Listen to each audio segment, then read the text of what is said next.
Thank you so much.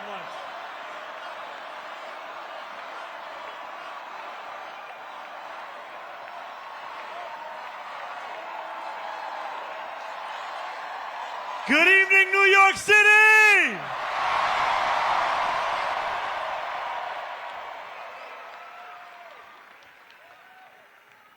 How are we all doing?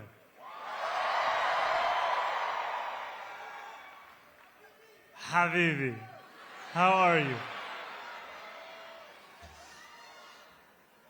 It is so good to see you all here tonight.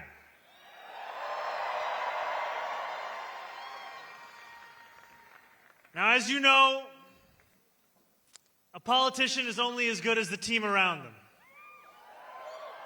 So I have to ask that team to start up this teleprompter. Because right now, it's off the top of the dome.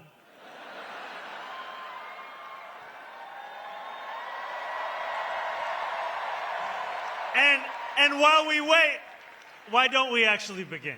Can we first hear a round of applause for our incredible MC, Sarah Sherman?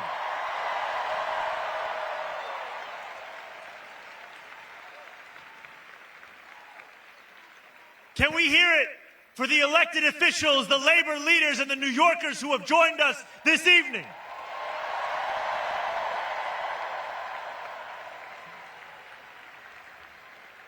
And can we hear it for Congresswoman Alexandria Ocasio-Cortez?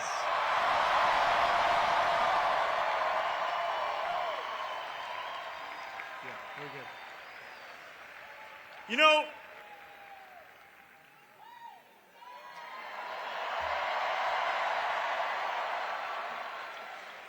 there are many things one can say about our Congresswoman, but I want to tell you a story about 2021. When we went on a 15-day hunger strike and won $450 million in debt relief for working-class taxi drivers, the Congresswoman was there with us on that picket line. She was there with us on the phone after everyone else had gone home. And she was there with us again in the primary of this election. And that's because she's there for working people. And now we are just getting started. And let's please make some noise for Senator Bernie Sanders.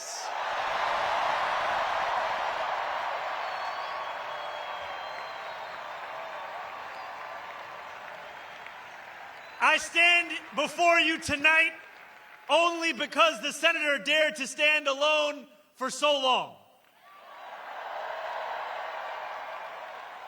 I speak the language of democratic socialism only because he spoke it first.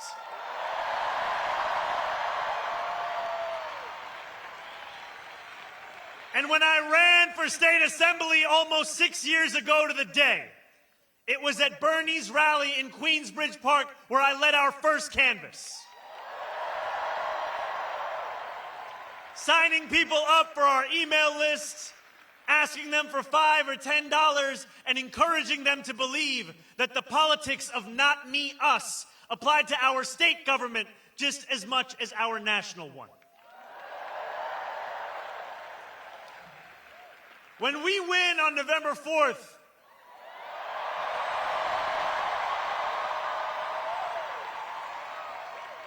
and then govern from City Hall with dignity as the foundation of our politics, it will be because of the movement that Bernie built.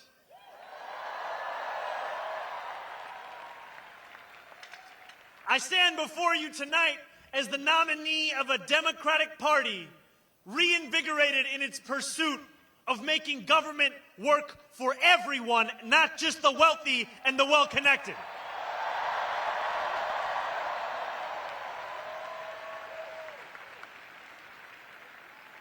Looking out at more than 13,000 of you here in Forest Hill Stadium, it is tempting to believe that this moment was always destined. Yet when we launched this campaign on October 23rd, 1 year and 3 days ago, there was not a single television camera there to cover it. When we launched this campaign 1 year and 3 days ago, my name was a statistical anomaly in every poll. 4 months later, as recently as this February, our support had reached the eye-watering heights of 1%. We were tied with noted candidate, someone else. I always knew we could beat him. When we launched this campaign 1 year and 3 days ago, the political world did not pay it much attention because we were looking to build a movement that reflected the city as it actually is, not just the one that political consultants think exists on a spreadsheet.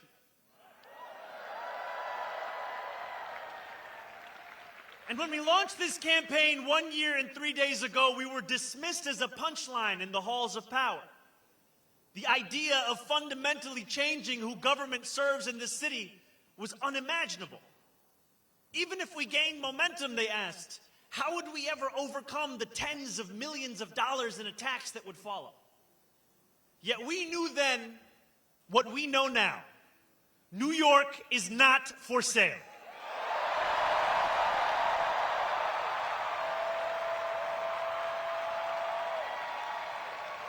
As young people showed up in record numbers, as immigrants saw themselves in the politics of their city, as seniors, once skeptical, dared to dream again, we spoke with one voice. New York is not for sale. And now, as we stand on the precipice of taking this city back from corrupt politicians and the billionaires that fund them, let our words ring out so loud tonight that Andrew Cuomo can hear them in his $8,000 a month apartment.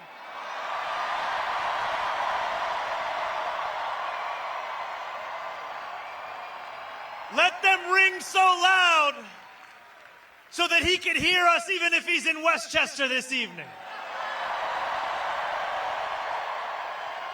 Let them ring so loud that his puppet master in the White House hears us.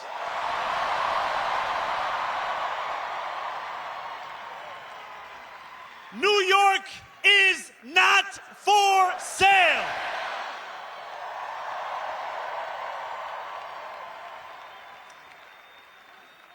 "13 days after we announced our candidacy, Donald Trump won the presidency once again. The Bronx and Queens saw some of the largest shifts to the right of any counties in our country. No matter what article you read or channel you turned to, the stories seemed to be the same. Our city was headed to the right.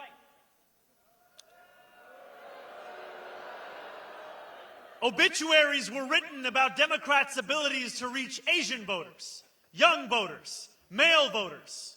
Again and again, we were told that if we had any hope of beating the Republican Party, it would only be by becoming the Republican Party. Andrew Cuomo himself said that we had lost not because we had failed to speak to the needs of working class Americans, but because we had spent too much time talking about bathrooms and sports teams. This was a moment where it seemed our political horizon was narrowing. And in this moment, New York, you had a choice to retreat or to fight.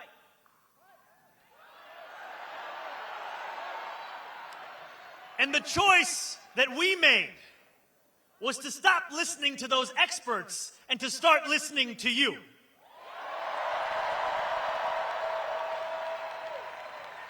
We went to two of the places that saw the biggest swings to the right, Fordham Road and Hillside Avenue. These New Yorkers were far from the caricature of Trump voters. They told us they supported Donald Trump because they felt disconnected from a Democratic Party that had grown comfortable with mediocrity and gave its time only to those who gave millions. They told us that they felt abandoned by a party beholden to corporations, which asked them for their votes after telling them only what it was against, rather than presenting a vision of what it was for. They told us they didn't believe in a system anymore that did not even pretend to offer solutions to the defining challenge of their lives, the cost of living crisis. Rent was too expensive, so were groceries, so was childcare, so was taking the bus, and working 2 or 3 jobs still wasn't enough.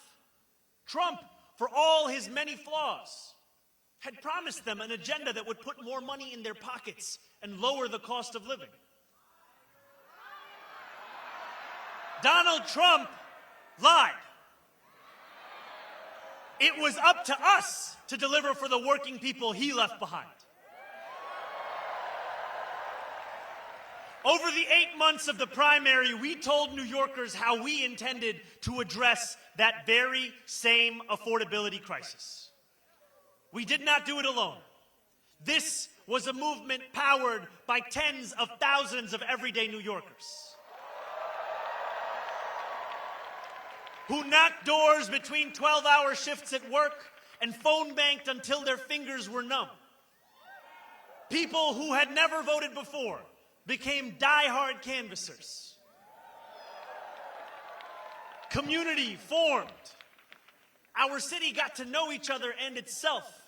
This, my friends, was your movement. And it always will be.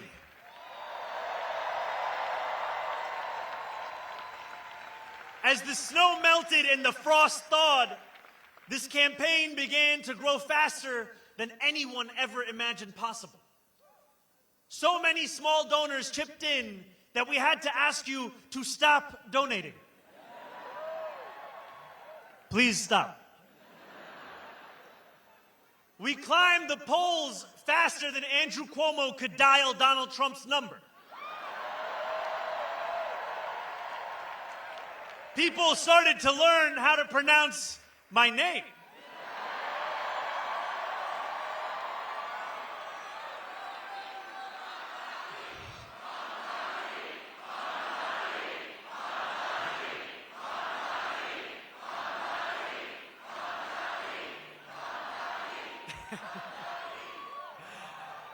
And the billionaires got scared. Or, as the New York Times would describe it, the Hamptons was basically in group therapy about the mayoral race.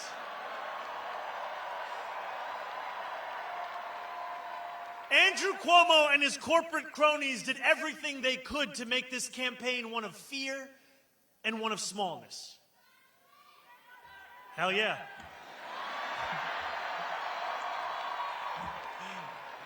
Obviously. They pumped millions into this race, artificially lengthened my beard to make me seem menacing, painted our city as a dystopian hellhole, and worked night and day to divide the people of New York. They failed. When I walked the length of Manhattan just a few days before the election, hundreds of New Yorkers marched alongside me. And when we strode into Times Square under a billboard with betting odds that showed Cuomo's chances of winning at nearly 80%, we knew that the so-called experts were set to get it wrong yet again. Andrew Cuomo was supposed to be inevitable. And then on June 24th, we shattered that inevitability.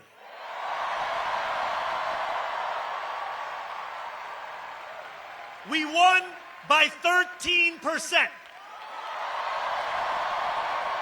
with the most votes in any citywide primary in New York City history.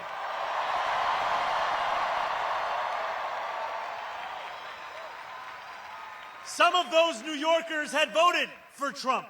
Many others had never voted before. And when Andrew Cuomo called me to concede at 10:15 that night, he said over the phone that we had created a tremendous force. When you insist on building a coalition with room for every New Yorker, that is exactly what you create, a tremendous force.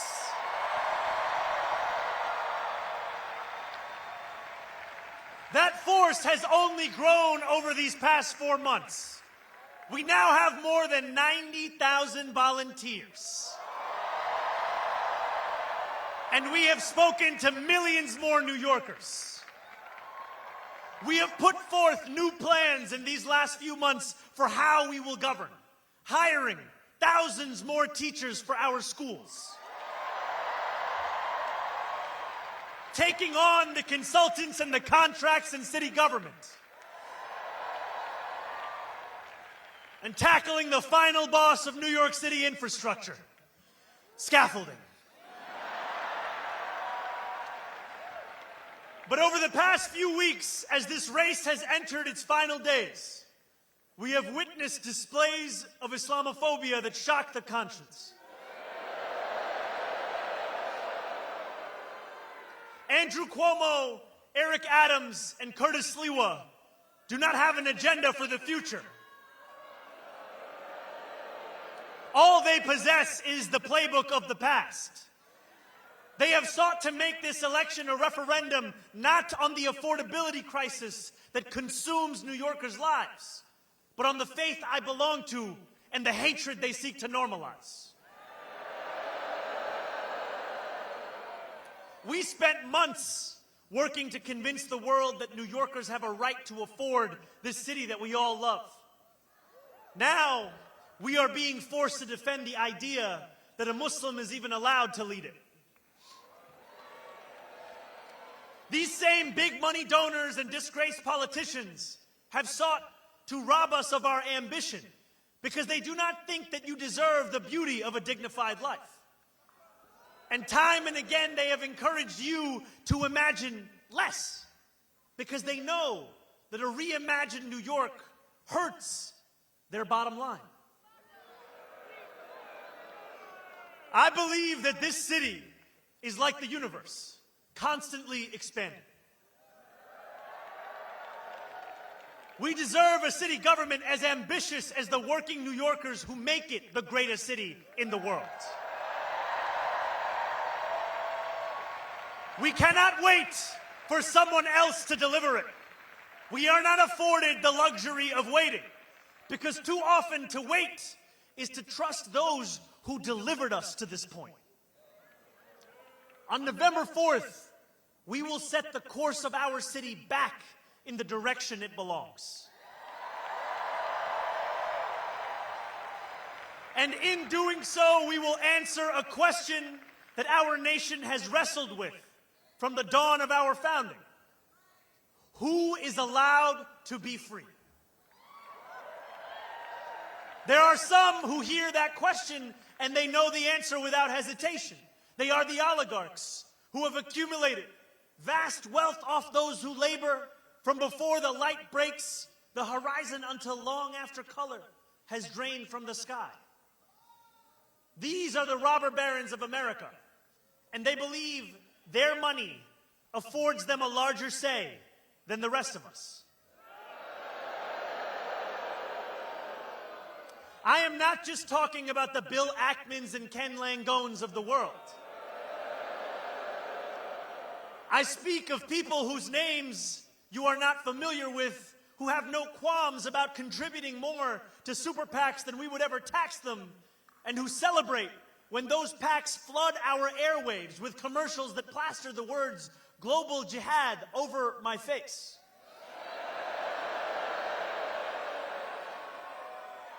Their freedom doesn't just come at the expense of dignity and truth. It comes at the expense of the freedoms of others too.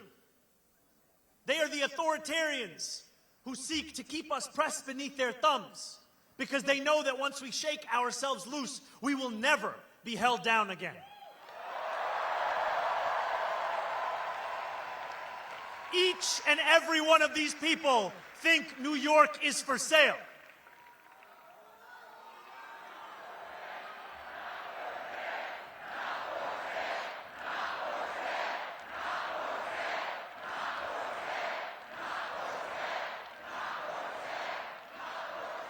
For too long, my friends, freedom has belonged only to those who can afford to buy it.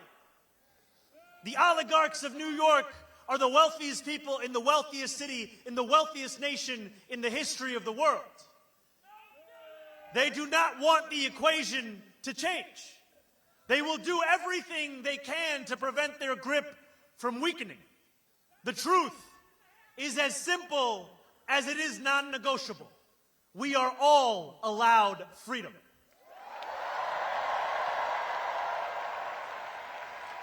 Each one of us, the working people of this city, the taxi drivers, the line cooks, the nurses,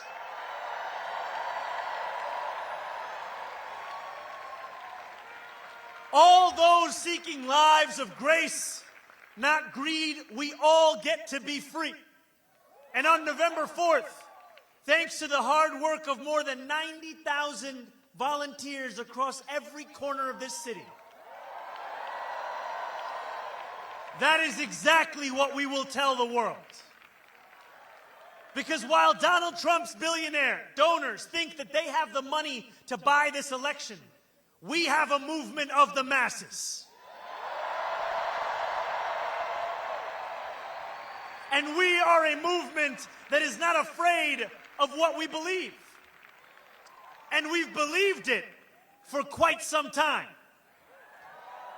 Those who worry about what this movement may look like on January 1st are the ones who worried on October 23rd what it may look like tonight.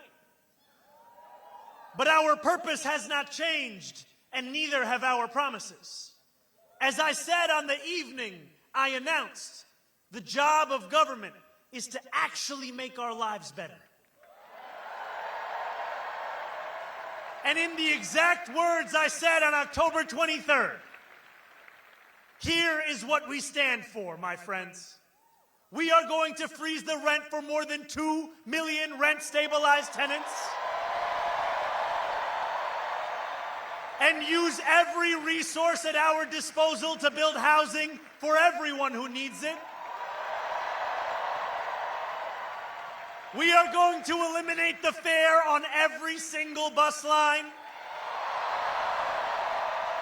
and make what are currently the slowest buses in the nation move around this city with ease. And we are going to create universal child care at no cost to parents, so New Yorkers can raise their family in the city they love. Together, New York, we're going to freeze the... Together, New York, we're going to make buses fast and... Together, New York, we're going to deliver universal... We will make our city one where every person who calls it home can live a dignified life. No New Yorker should ever be priced out of anything they need to survive. And we believed then, we believe today, we will believe tomorrow that it is government's job to deliver that dignity. Dignity, my friends, is another way of saying freedom. Standing before you this evening, I take great strength from those who have labored mightily for the cause of freedom in America, who refused to accept that government could not meet what moments of crisis demanded from it. When the power of the people overwhelms the influence of the powerful, there is no crisis that government cannot meet. It was government that enacted a New Deal to lift a generation out of poverty, to create beautiful public goods, and establish the right to unionize and collectively bargain. My friends, the era of government that deems an issue too small or a crisis too big must come to an end. Because we need a government that is every bit as ambitious as our adversaries. A government strong enough to refuse the realities we will not accept and forge the future we know we deserve. A government that refuses to accept 1 in 4 New Yorkers living in poverty. That refuses to accept more than 150,000 public school students being homeless. That refuses to accept that 2 union salaries are not enough to put down a mortgage in this city. And a government that refuses to accept you being priced out of the very city you helped to build every single day. Time and again, our nation has teetered on the precipice of hopelessness. Now is one of those times. But in each of these moments, working people have reached into the darkness and reshaped our democracy. No longer will we allow the Republican Party to be the one of ambition. No longer will we have to open a history book to read about Democrats leading with big ideas. My friends, the world is changing.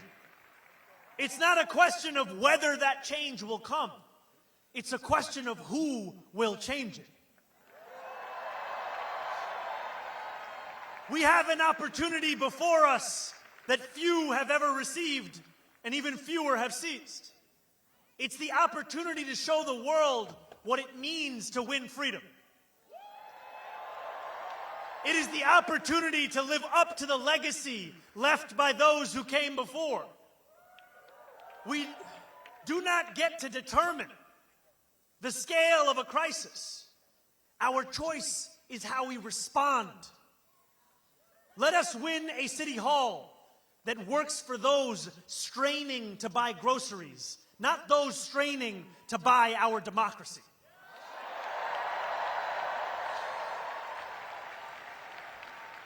And let us look forward to January 1st, when the hard work of governing will begin.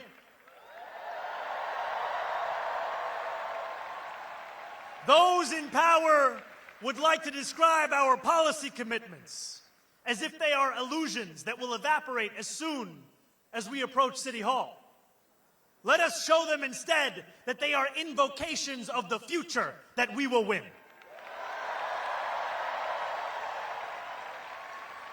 And let us prove to each and every New Yorker that a politics of expansion does not just mean imagination. It insists upon fulfillment. We can make City Hall a place where New Yorkers come to expect the future, not just failure. But we are not there yet. Just as Andrew Cuomo's victory in the primary was thought to be inevitable, the same narrative has started to form around us today. When you read the articles that tell a post-election story of triumph while we are amidst early voting, when you see the Kalshi odds that have our chances of victory in the 90s, know this: you are reading the same things that Andrew Cuomo read when he went to sleep each night in June, believing that his victory was promised. We cannot allow complacency to infiltrate this movement.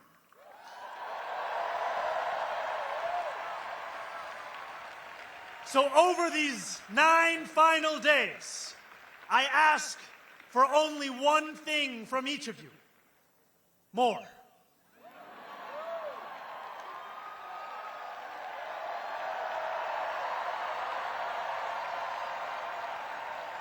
I know you are tired.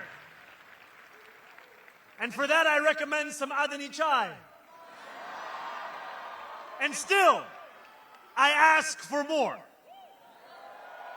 I know the attacks have intensified, that a warm bed is more inviting than a sixth-floor walk-up, that another evening spent knocking doors after a long workday feels daunting. And still, I ask for more. I ask for more because that is the only way that we win a future of more. So if you are able, I urge you, my friends, stand up. If you have knocked a door, turn your flashlight on.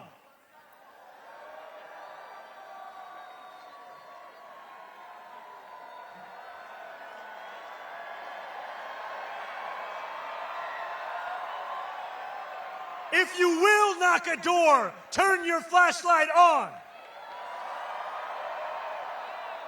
If you have more to give, turn your flashlight on.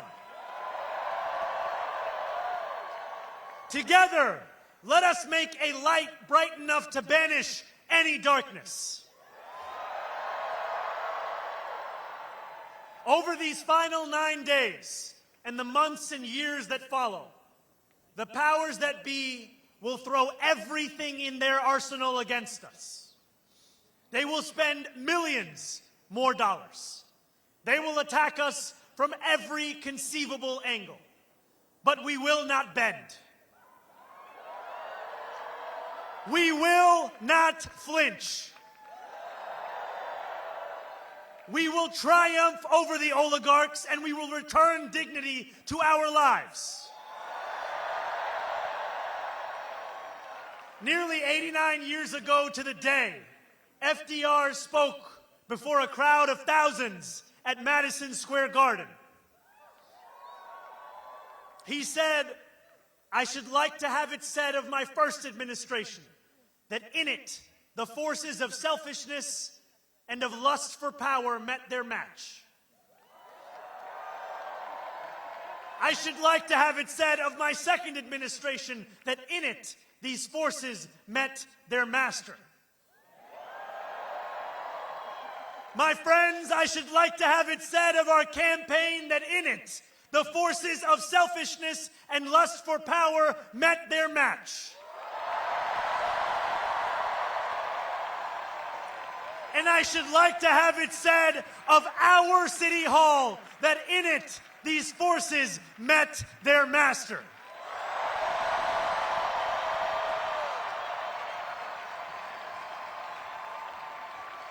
New York, our work has only just begun. On November 4th, we set ourselves free. Thank you.